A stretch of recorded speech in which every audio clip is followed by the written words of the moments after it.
All right, got it cleaned a little bit. Still got to clean some more. Got these wheels on there and got the leaf springs. I'm gonna put when I get them. I've ordered them, but I'm waiting on them. When I get the purchase for this, I'm gonna set it in there and jack it up. These are the arms that go,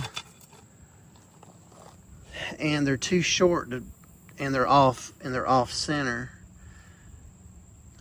and they won't hit here. So what I'm gonna do, I'm thinking about making some out of some proper steel tubing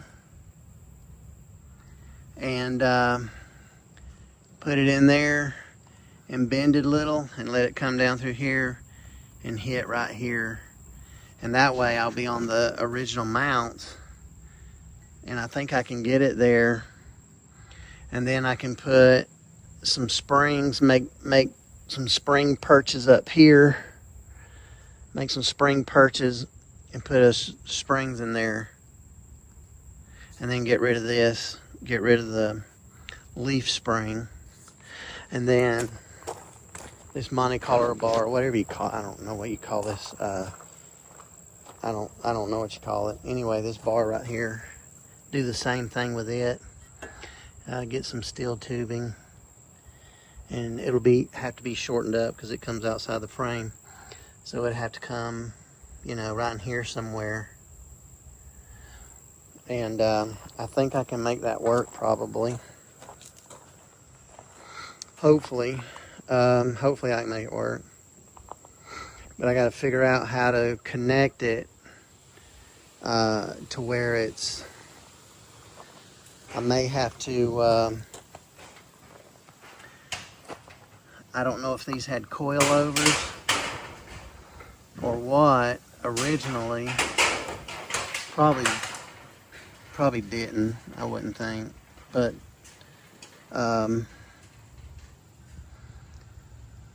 But I need to figure out how to connect them so that the whole axle doesn't. I don't know. I'm not sure. I'm not an engineer, so I'm kind of playing this by ear, and I'm gonna have to get online and do a little research on this to see how that stuff goes on, how it connects. But I do have some small springs, but I don't think they're going to be strong enough. I don't think they're going to be thick enough. I don't think the diameter of them is thick enough, and I don't think the spring rate on them is strong enough, but it might be. But see, that will fit right there perfectly on that. I can make it just a little bit bigger, and then that'll go there. But then I've got to make a spring perch and somehow connect it. I guess do a tube down in it a little bit, and then do a tube around it like on the bottom, and put a plate with some angle on it and something like that. I'm not sure, but again, the leaf spring will be removed. It won't be there. So not really sure how that's going to work, but I may have to get some of my buddies involved in this to get some ideas on it. So anyway, that's what I got so far. And once I get this nailed down visually, I'll get all this made up, and we'll have us a rolling frame. So stick around. I'm doing these short little quick videos just so it don't take up people's time. I know I like watching short videos. A lot of times I just like watching quick videos. Get information, boom, go on. But anyway, that's where we're at. And like, share, subscribe. I appreciate it. Talk to y'all later. Okay guys, more work on the 61. So you remember it had a dent, had this right there. So I'm gonna try and beat this out and fix it and then tack weld it back in there. That's what I'm gonna try to do right there. I've been cleaning the bottom of this thing. Been cleaning the bottom. It's kind of hard to tell, but I'll get a better shot of it later. But been cleaning the bottom a little bit and cleaning the frame, and I'm gonna try and fix these spots.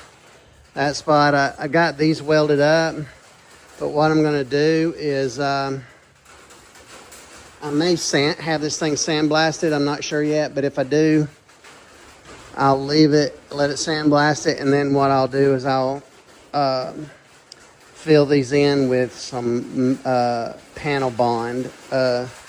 Not Bondo, but panel bond. It's for metal to metal panel bonding.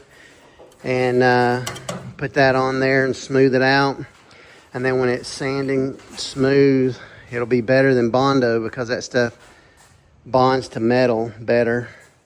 I'm thinking I'm gonna take and cut this whole thing here out and leave the side ones like that. Leave the side ones. These things are expensive. The floors are expensive to buy. And I'm thinking about going up to the junkyard and seeing if they've got a, like a new pickup truck bed floor, and I can just weld that in here and fix. There's a couple spots over there I can fix, and it won't be that big a deal. So that's where we're at now. All these I'm gonna cut out, I think, too, and pound them out, weld them back in, especially this one right here. I'm gonna try and get as much of it out as I can. There's a little bit of Bondo, I guess, or something from the factory. You can't tell it here, but what you got is you got the inside of these tubs, these wheel tubs. They were tack welded in here. I need to spray some Ospo in there. But you can see it on this one. See how, look at all the dents. Well, that's where it was spot welded. That's where the the tubs, rear wheel tubs were spot welded in. This side, I can't hardly see them. You might can see them a little bit right there, but I don't know if they did any filler or anything right there. I don't guess they did. I don't know. I mean, I'm sure they did at some point from the factory. I don't think they would have left that in the side, but they might have put like lead or something in there. I don't know. Back then, that's what they did, leaded them. So we're going to try and fix this panel and get it put back in there. And I'll show y'all that. All right, so I've got this back together. Took that off and tried to hammer it flat as I could, but it's not perfect. It's gonna have to have some filler in there, but it's pretty straight, and then you can see where it's not perfect, but it's better than it's a whole lot better than it was. There's no hole there now, and there's no huge dent. So that's good. But what I'm going to do, instead of using body filler or Bondo, is I'm going to use this stuff. And this stuff is panel adhesive. That's the stuff there. And the reason why I'm going to use that is because it's made to go over metal and adhere to metal really good. It's designed to bond metal together. And a buddy of mine used that before, and I used it on the last 61, 62 truck I had. I used it a little bit, and I'm going to use it here because I think it'll stay better than just regular Bondo, and I'll smooth it out.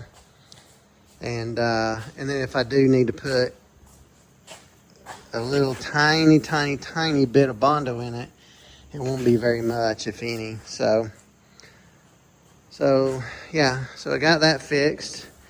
Got a couple places I got to weld down there, but it's pretty much done. And it's a far sight better than what it was. I know it's got a little bit of rippling in it. It's not perfect, but it's solid.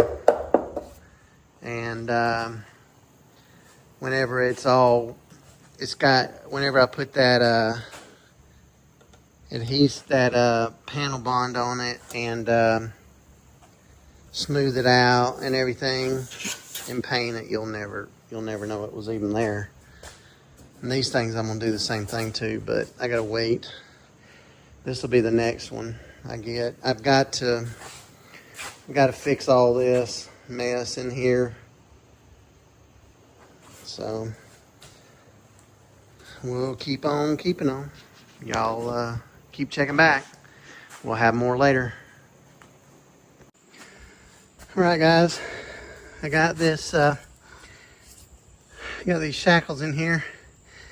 I gotta clean all this up and grind all that off on both sides, but I just got it good enough now just to clamp it on and to see if it's even gonna work.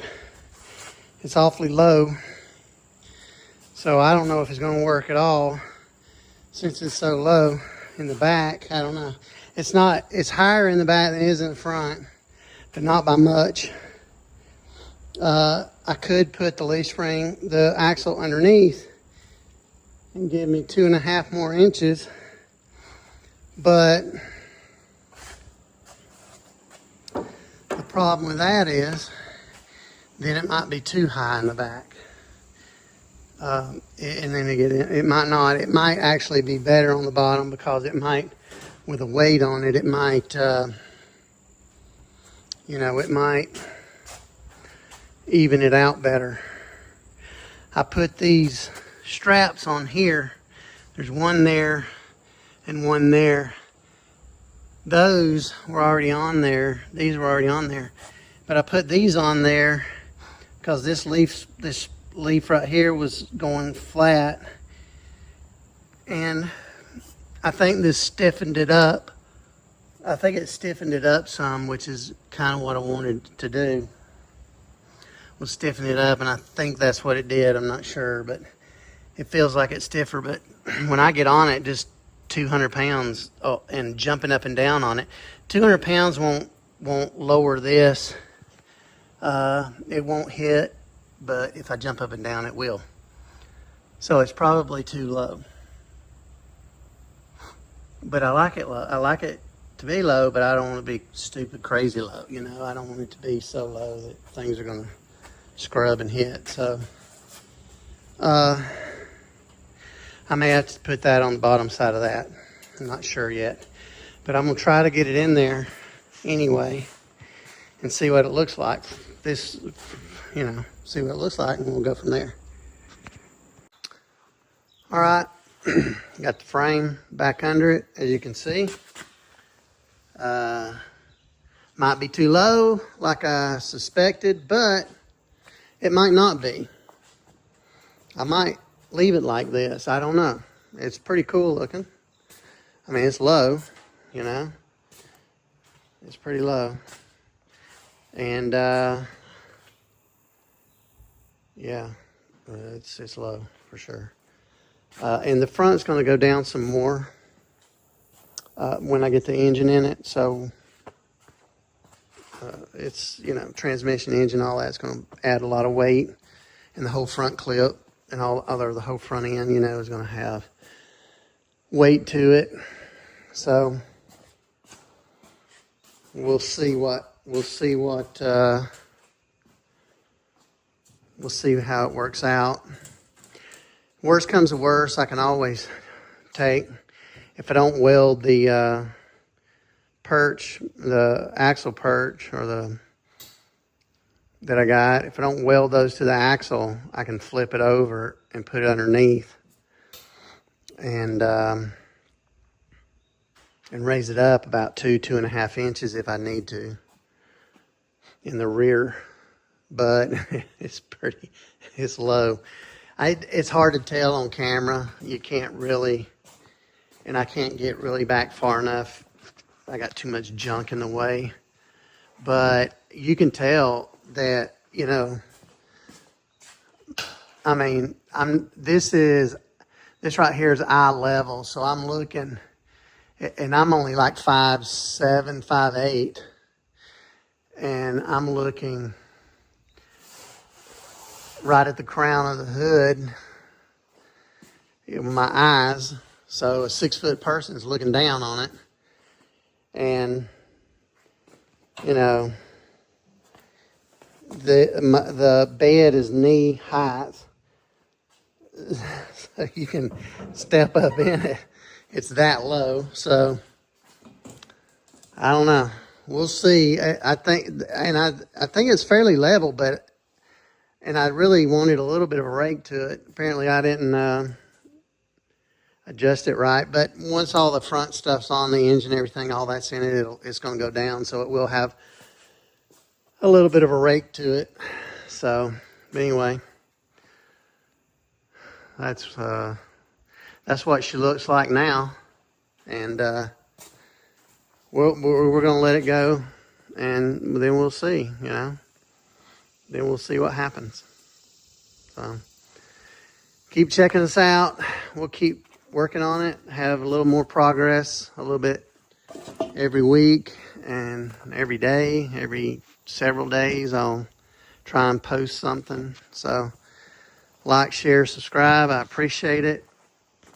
I think it's going to be a neat project. I think I may have decided what kind of engine I'm going to put in it. I'll probably go with a Coyote motor, because it'll have a better resale value. I think it'll have better resale value. Plus, you know, you can just get in it and go, and you know, if I get one that's got low mileage on it.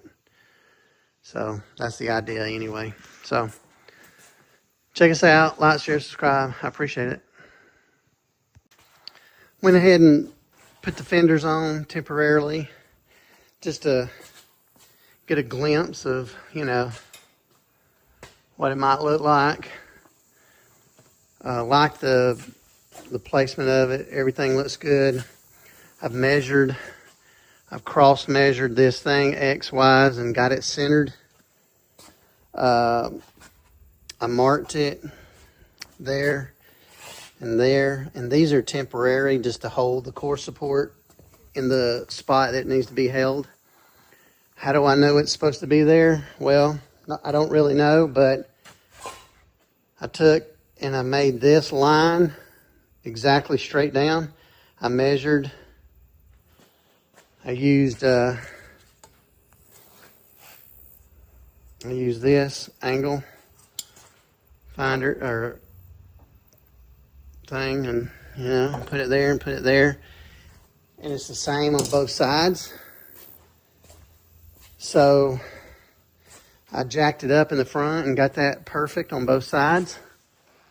That gap looks pretty close, being the same all the way from the back to front.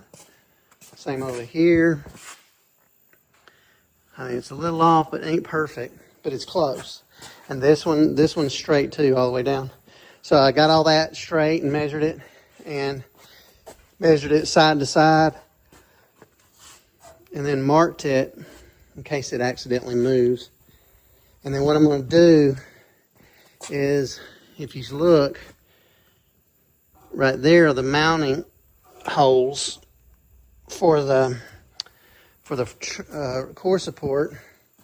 So I'm going to come off the front of this bracket here and make me an angled piece that goes over there like that, and maybe tie it into there. Maybe come over here and come over there, and put some gussets on it to make it really strong, and then I can put a rubber pad in there if I need to, and then I can bolt that on, and it'll be there.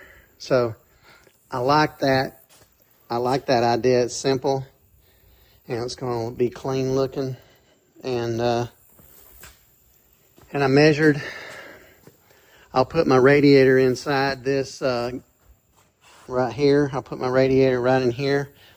So I'll have this much more space. And I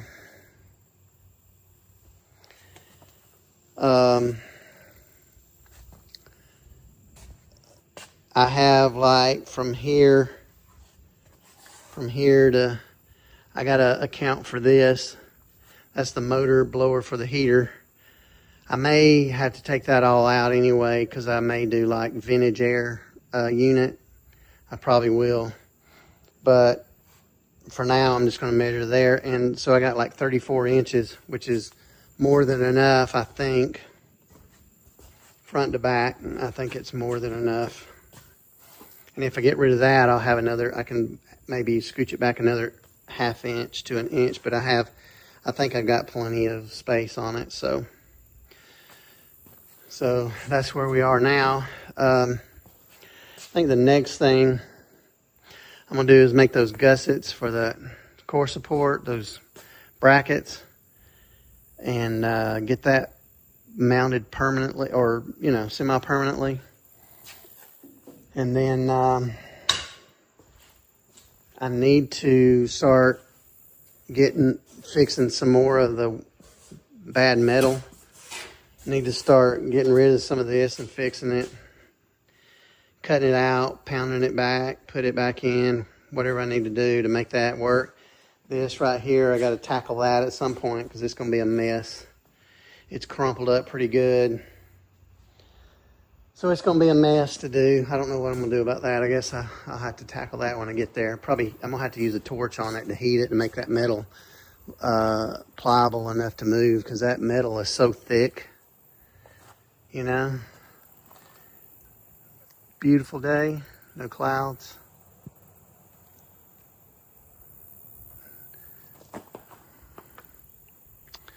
Those are my pear trees that I'm trying to keep deer from eating. So I think it's pretty good. Metal I gotta throw away, junk I gotta sell. Anyway. Kind of long. Y'all keep watching. I'll keep making videos. Have a good one.